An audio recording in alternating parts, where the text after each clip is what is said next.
Monsieur le Oui. Président, vous faites bien de parler des plaidoyers. Récemment, il vous souviendra en Guinée, le président de la République de Guinée-Alpha Condé s'était engagé d'être le garant de transmettre le message des plaidoyers auprès de ses pairs.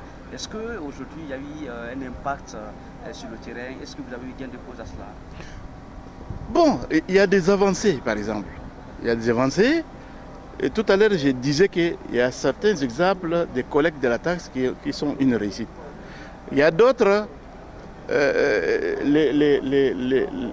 les impôts collectent, ils reversent dans le compte et trésor, mais quant à la restitution, ça se fait plus ou moins bien.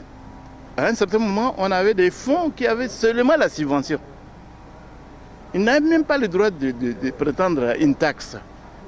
Mais maintenant, ça aussi, ça a changé. Au niveau du Burkina, par exemple, maintenant, il y a une taxe qui est instituée et tout ça. Et donc, c'est une avancée. Le président Condé a fait son travail. Mais c'est à nous aussi de rappeler à nos responsables qui sont sur plusieurs chantiers que nous attendons que ces mesures-là soient appliquées totalement. Il y a eu déjà des avancées, mais nous voulons que ça soit appliqué totalement. Vous pensez que le message apporté au niveau de ses pairs? Oui. Et nous pensons encore, si je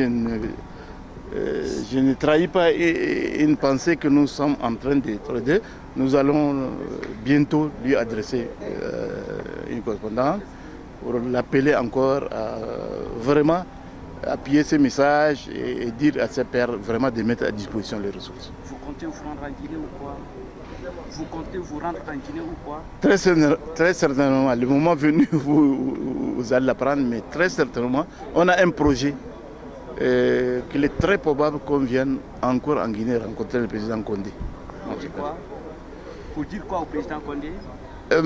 Pour lui demander un certain nombre de choses, et notamment de continuer à plaider le sort des différentes structures, que les États mettent les ressources à ces structures-là pour faire le travail. Sinon, vous voyez, quand on rentre au primaire, il y a des millions d'enfants. Quand on va au secondaire, ça fait des centaines de mille. Quand on vient au supérieur, c'est une vingtaine de mille. Tout le reste, on les laisse sur le bord de la route. C'est à cela qu'on s'adresse par l'apprentissage, qui est une modalité qui permet de former les jeunes pour apprendre un métier. Et c'est avec ça que nous pouvons désamorcer cette bombe-là, qui est une bombe à retardement pour tous nos pays. Donc, les structures sont déjà là, les organes sont là, il suffit d'avoir une volonté politique pour mettre à disposition les ressources. Et le reste, c'est notre travail, nous le faisons pour former pour que les gens puissent apprendre un métier. Merci, Monsieur le Président. Merci à vous.